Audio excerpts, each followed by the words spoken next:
Hey everyone, it's Denise Brown from the Caregiving Years Training Academy. Over the next week or so, I'm going to introduce you to presenters who will be joining us on Friday, November 12th for the Caring Conference, Our Courageous Acts. And I'm thrilled and delighted to introduce you to Deb Hallisey, one of our presenters. Hi, Deb. Hi, Denise. Good to see you. Deb is one of our certified caregiving consultants, educators, and facilitators. She is the founder of Advocate for Mom and Dad, and she's also the author of, I know what the name of your book is, but it's one of those moments where I'm like, oh my gosh. Your caregiver relationship contract. Okay, so I would have missed relationship. The caregiver relationship contract, we were just talking about this before we started our interview, that it is coming out in 2 different versions. So the original book was published 2 years ago, and there will soon be a Spanish version and an audio version. So congrats, Deb, that's awesome. Thank you. I'm very excited. Very excited. So you're going to present on November 12th about choosing caregiving time and time again. Tell us what you mean by that. Yes, it's so funny. The idea actually came from friends of mine. They'd come down to visit, and I had to leave them in my home while I went to care for my mom over 4th of July. And when I came home, there was the most beautiful note from them. And one of the things it said is, and as a certified caregiving consultant, running your own business, this just really made my heart bloom. They said, running your own business is hard. Running a business that is so personal is a calling. We're excited to see you choose this time and time again. And I thought, wow, yes, it is a calling in the way that caregiving can be a calling for people. And I thought, it just goes beyond that. When you say yes to caregiving initially, you have no idea what's in front of you, right? Mm-hmm. And as time goes on, chances are it's going to get harder. Your loved one gets ill, or there's a doctor appointment, or there's a fall, whatever it is, there's always a crisis, or it seems like there's always a crisis that you have to manage. And so every time there's a new the new hospitalization, or, insurance has gotten screwed up, you don't even realize it, but you remake the caregiver, remake your commitment to be a caregiver when that happens, when a process breaks, when something else impacts your life. And it's this quiet strength that we have as caregivers that I don't think we recognize. And I really don't think we recognize the courage it takes to say yes to caregiving time and time again. So what do you think inspires our yes? I think it is a belief that we are, I think it's different for different people. Certainly I would like to think for all caregivers, it's a belief that we're doing a right thing and we want to do it. But sometimes for some people who are brought into this situation and it's not their choice, and it gets really hard, when you re-choose it, you almost have to make the commitment over again. And sometimes there's resentment and sometimes there's anger. But when you remake that commitment, particularly when this was not your choice, the courage that takes is monumental. And the quiet strength that takes is monumental. And we need to recognize that, celebrate that, and just say, yeah, I'm doing a good job. It's not perfect, but I am doing a good job. I'm doing the best I can. And we really need to celebrate that in our caregivers. Yeah, I had wondered what you thought about individuals who feel like there was no choice. It's hard. Yeah. It's so hard. How do we manage if we feel like, I didn't have a choice? Well, I think that recognizing the emotions and kind of admitting the emotions is the first part. You're allowed to feel resentful. You're allowed to feel like I didn't have a choice.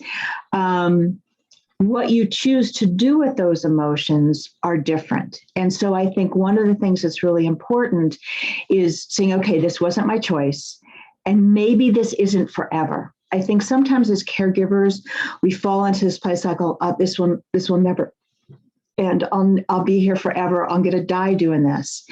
And yet, if we are recognize the emotions and we are honest with ourselves and honest with our support network and honest with the person we're caring for, there may come a time where we have to say, I can't do this any longer.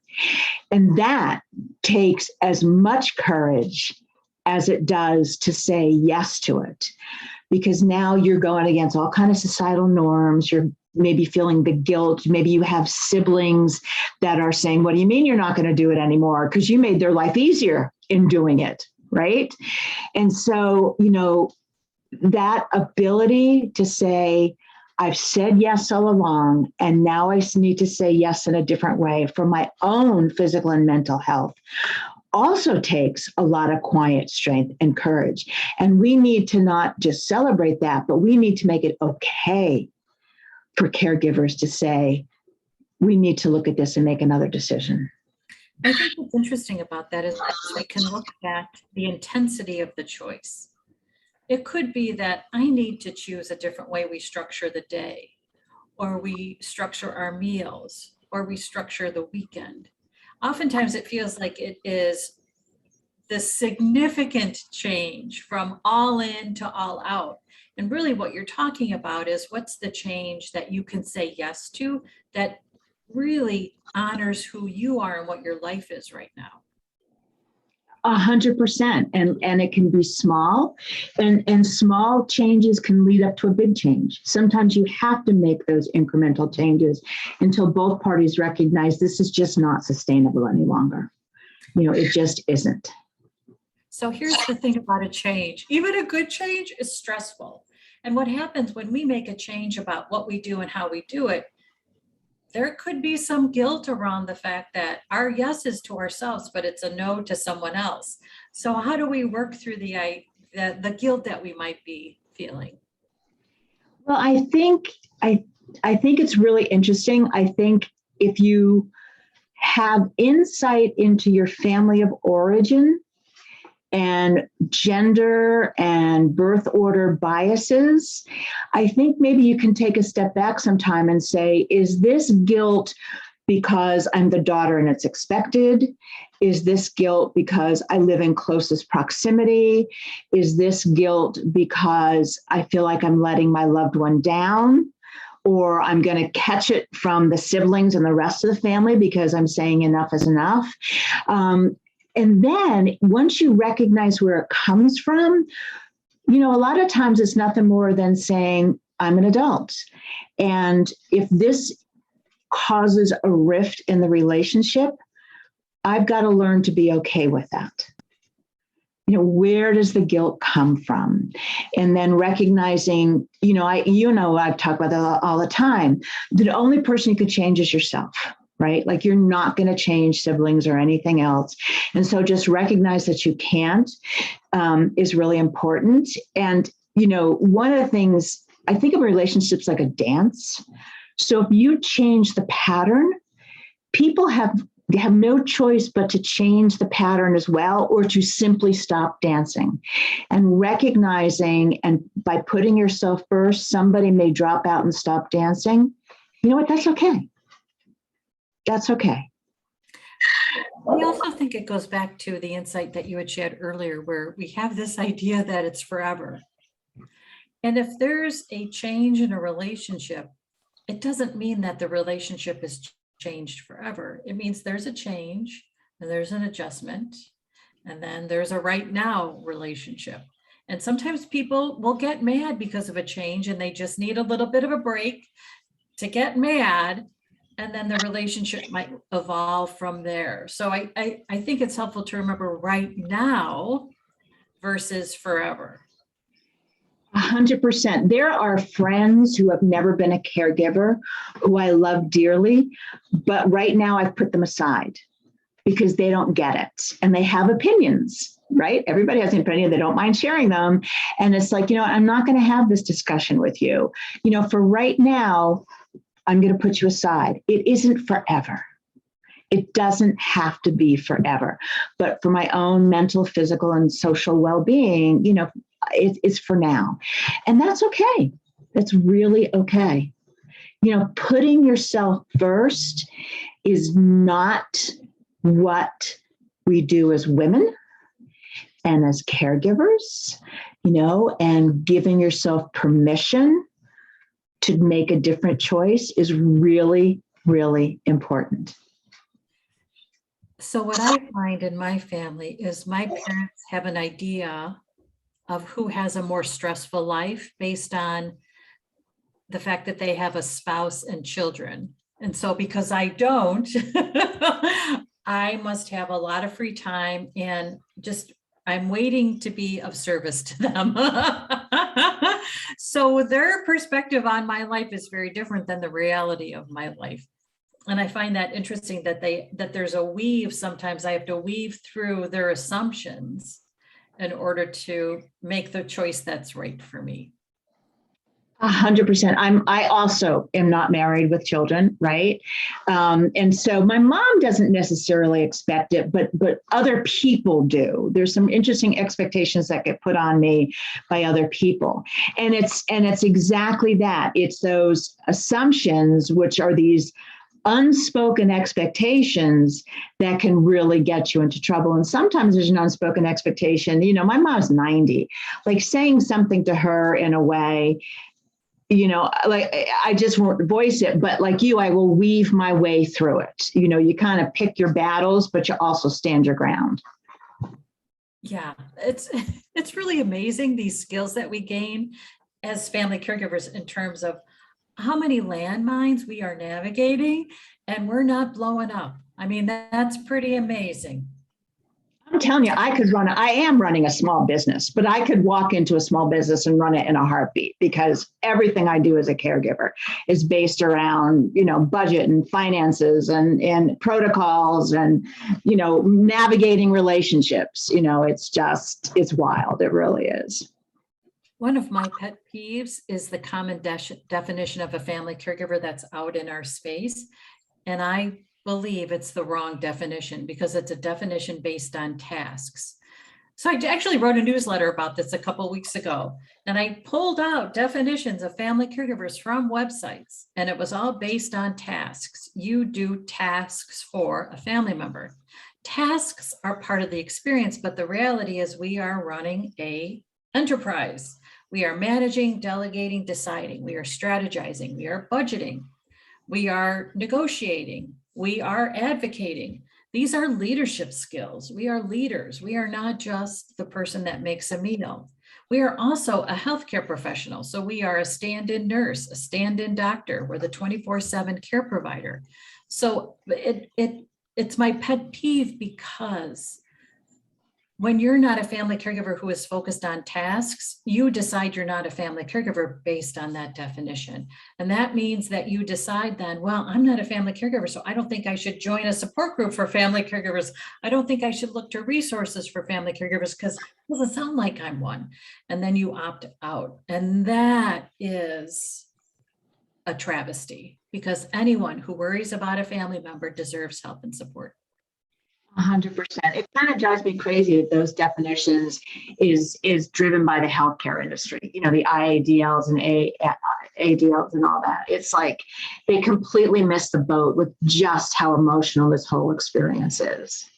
It's an emotional experience. The emotions are what drive us. Yeah. And if you talk to a nurse who is also a family caregiver, she'll tell you definitively it's very different in the clinical setting when you are caring for patients versus when it's in the family setting and you're caring for a family member. It's a completely different experience. Oh God. Yeah. I mean, just, you're talking about, I just think about my mom, she was having these weird kind of spells and it suddenly we realized that it was blood pressure. right? So I took her off her blood pressure medicine. Didn't even talk to the doctor. Like, we're done with this, right? And then we go to the doctor and he's like, oh, this is normal. And I'm like, oh yeah, by the way, she's not taking any blood pressure. And they're like, oh, okay. Like, we don't trust what we know about the person we're caring for. And we need to, because we are there. We're there. And we need to be more of a voice in the medical industry, and helping to guide them, because we know our carrier the best. Absolutely. Absolutely.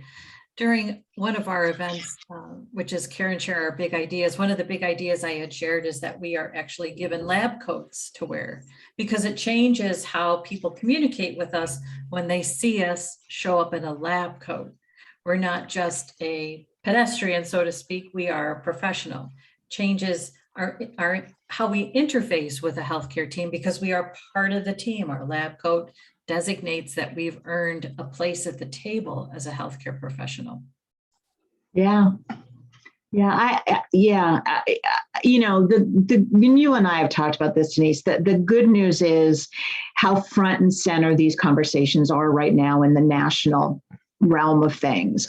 It's been a long time coming, and we need to keep them front and center, and we need to be a voice, a very loud voice. There's a lot of us, and if we become a loud voice, things will change. Absolutely. I also think we have to drive the conversation, because I think sometimes the conversation that's being had in this space is the wrong conversation. We really need to focus in on, how are we helping family caregivers with their mental well-being? That's a huge concern. How are we ensuring that family caregivers stay employed, that they have a future, that they can show up in their future with financial resources and a good health, and they are in a good place with mental health? That's really where we need to focus our conversations. How can we ensure that happens? Yeah, no, 100%. I agree. Yeah. So your presentation happens on November 12th at 2 p.m. Eastern Time. So give us a little bit of a teaser as to what our attendees can expect when they join you. Well, I'm hoping that you will leave with an understanding of how we say yes and the emotions around that, and that it's okay if things change and you have to say yes to something different. Oh, I love that. Okay, that sounds awesome. So Deb, for our listeners and viewers who'd like to be in touch with you, what's your website address? So it is www.advocateformomanddad.com. And there's 2 D's. We spell out all of ad and all of dad.com. You can reach me at my Gmail account, HALLISDL@gmail, or through the website. You can even call 609-915-4570. I'd love to have a conversation with any of our listeners. I love that. I think what's so great about our space is our consultants are so generous with their time and really make themselves available. So thank you, Deb. Thanks for all you do. Glad to. Thank you for the opportunity. I'm looking forward to November 12th. So again, our virtual conference, the Caring Conference, our Courageous Acts, happens November 12th, and you can learn more at careyearsacademy.com. Thanks everybody so much for watching and listening. I'm Denise Brown. Take care. Bye-bye. Bye, guys.